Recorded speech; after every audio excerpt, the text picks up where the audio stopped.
Bonjour chers internautes, j'ai l'air tout petit et c'est normal, je me trouve au pied des 142 mètres de la cathédrale de Strasbourg qui est restée pendant 200 ans l'édifice le plus haut du monde. Et on ne va pas s'arrêter là, je vous emmène dans une virée strasbourgeoise mémorable. La grande île de Strasbourg est classée au patrimoine mondial de l'humanité et la partie ouest où nous nous trouvons actuellement s'appelle la Petite France. C'est le quartier le plus pittoresque, vous allez voir c'est très pittoresque. Autrefois, c'était essentiellement des tanneurs, des meuniers, des pêcheurs qui habitaient ici. Et depuis le XVIe siècle, ça n'a pas trop changé. Vous voyez, les maisons à colombages sont toujours là, au bord de l'eau. C'est calme, c'est des paysans, c'est parfait.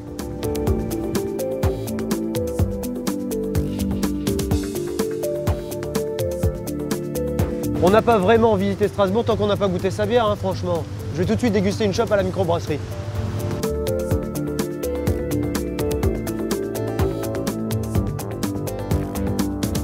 Avec 50% de production nationale de bière, l'Alsace est la première région brassicole en France. Bonjour Bruno, vous êtes brasseur ici en Alsace. Tout à fait. Tout d'abord, c'est quoi une microbrasserie?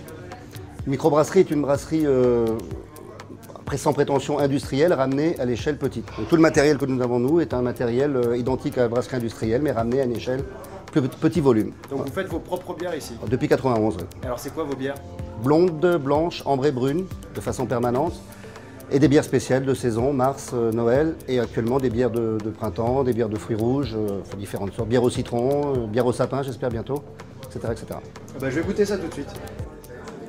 Alors ici, que vous soyez brune, ambrée, blanche ou blonde, vous trouverez forcément votre bonheur.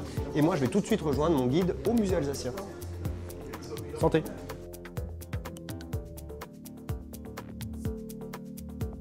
Le musée alsacien est un musée d'art et de tradition populaire. Le visiteur suit un parcours de charme à travers d'anciennes maisons strasbourgeoises. Malou, vous êtes la conservatrice du musée alsacien. Qu'est-ce que je vais y trouver dans ce musée? Vous allez y trouver des milliers d'objets qui évoquent la vie quotidienne en Alsace au XVIIIe et au XIXe siècle. Vous y trouverez des indications sur la vie à l'intérieur de la maison alsacienne, mais aussi des indications sur les rites et les traditions de la vie en Alsace, ainsi que par exemple les costumes et les jouets.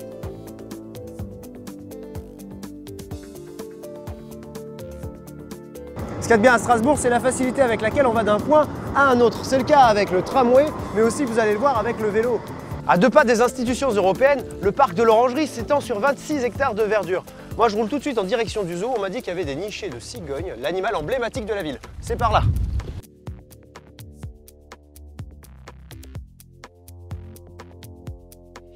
Je vais essayer d'approcher une des cigognes. Mais c'est pas gagné.